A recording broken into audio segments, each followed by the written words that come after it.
Good morning, everybody. It's Kathy here at the Magical Herb and Vegetable Garden. I hope your Sunday morning is going well and you have your coffee in hand. And I want to talk to you about calendula today. It's one of those super fantastic flowering annuals that just used as an herb, and it's edible, and it's just got so many great things about it that I think everyone should know about it and probably have it in their garden. So I pulled one up here. Don't worry, there's many, many more where it came from, just so you can see what it looks like. Now, as you can see here, they get quite long and leggy. So you do want to keep that in mind when you're tossing flower seeds around or letting it self-sow. You may need to pull some up or transplant them or tie them up. You know, tomato cages work great for this. But they look like this. Now there's many different shades and varieties. There's yellow ones and there's slightly different shapes. But they're all edible. They're all fantastic. Hey Chris, how are you? Um, and there's, if you can see here, like there's seed pod forming. I didn't think to grab one that had a full seed pod.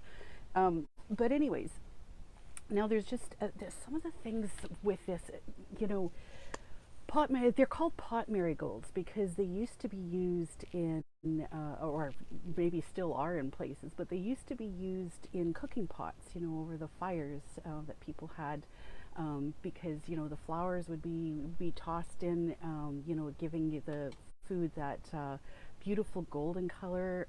For that reason, it was often called poor man's saffron. You know, because most people don't just have saffron crocuses growing everywhere, right? But the flowers, you could use it to infuse all sorts of things. And the thing is that they have, you know, a lot of nutritional benefit. You know, vitamin C especially is one of the big ones. So, you know, especially in the days where vitamins weren't available, you know, a cup of tea with the flowers in it was really good for vitamin C content, helping build the immune system. You know, go look it up. There's lots of information about it out there. Let me see what I have in my notes here. Now, like I said, it's a self-sowing annual, so that means it's not a perennial, it's not a bulb, but it will produce seeds and it will just self-sow. I've planted it once, several years ago, and I have hordes of it coming up. Now, the great thing about it is that, like, if you look at the root systems, they're actually quite shallow, and so they're easy to pull up. It's not invasive, like it's not one of those things that you can't get rid of. You know, if you decide that you don't want it in a certain area, you just pull it up. And when you pull it up, use it as chop and drop mulch, right? Just drop it in the areas you're going to mulch anyway. Let it add nutrients back. It's not going to come back as, you know, it's not going to just automatically reroot and come back. But it will add nutrients to your soil and help smother out other weeds. Now, what I found in letting it self-sow is that it will grow back as a mat. There's so many seeds that it will smother out most weeds and everything else. Like it'll just come back as a big mat of greenery and flowers, and it'll tumble all over the place.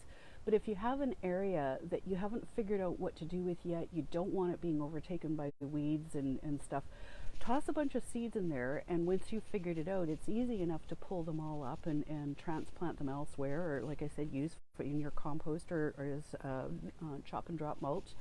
And you know, it'll attract beneficial insects, you know, pollinators and beneficial predators, all those things that bees love these flowers. And the best thing about them, I think, is the fact that once they start blooming, mine usually start blooming about midsummer, and they will just go and go and go until frost or first snowfall. Yes, Chris, they're just so amazingly easy. They will just come back. You don't have to worry about them. I've discovered that they will thrive whether it is hot and dry outside and you forget to water them, or as long as it's in, you know, decently well draining soil. They'll survive out in the pouring rain and the damp and whatever. They just go and go and go. You really don't have to do much with them. Um, Other than just, you know, keep them transplanted to where you want them and stuff, right? Um, Now, what are some of the other things here that I was going to tell you about it? Oh yeah, it goes right till freeze up. Depending on the coast here, sometimes you get really wet snowfall before it really starts freezing. I'll try and find pictures and post them below after, but um, there I have pictures of from previous years of them still blooming, with snow coming down on them, big wet heavy coastal snow. So, if you're trying to find something that will feed your pollinators up until they go right into hiving, especially if you have beehives and stuff, these are fabulous because they will go right till the last, till the end of the season on them. Now, like I said, they're edible, but they can also be used. They're also used a lot, especially traditionally, in creams and lotions. I don't know. Did any of you ever see that show a few years back from the BBC? It was called "Grow Your Own Drugs" by James Wong. He's an ethnobotanist from the UK. He's had different TV shows over the years. And if you don't know what an ethnobotanist is, they take and different plants and everything. They break down all their chemical parts and components, and they are the ones that discover and put forward for new drugs or ways of using plant components in things like lotions and medicines and things like that. And he is such a huge proponent of things that you could do yourself in your backyard. I mean, there's things that you definitely want to go to your doctor for. But anyways, in that, if you can get on the BBC, I'm sure it's still circulating somewhere. The couple of seasons that he had it, he did one. This is where I was introduced to these. Actually, I really didn't know about calendula up until that point. And he actually made a homemade acne cream lotion, for people suffering from acne, because these have such fabulous antibacterial, antiviral properties, and showed how you can, maybe just make some of this stuff at home if you like. So if you can find it somewhere, on the BBC, or signed up for that, maybe with Amazon Prime, or I don't know, you'll have to figure it out. But it's a fabulous show if you ever get to watch it. Um, they're used. You can use them like in cleaning products.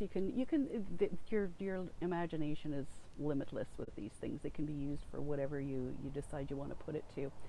And interestingly enough, like your leaves and petals and such, were yes, Chris, you can make them into soaps and salves, and use them. Make a decoction with it. Make your own body scrubs and bath lotions. There's so many ways that you can use this, and it adds. They're so nice and bright and sunny, and just a great thing to have around. And you don't really have to do anything else. They're an easy thing that Mother Nature gives us, and let gardening be easy, right? It doesn't all have to be organized and in rows. That's just me, but if you like them in rows, you can do that with them too.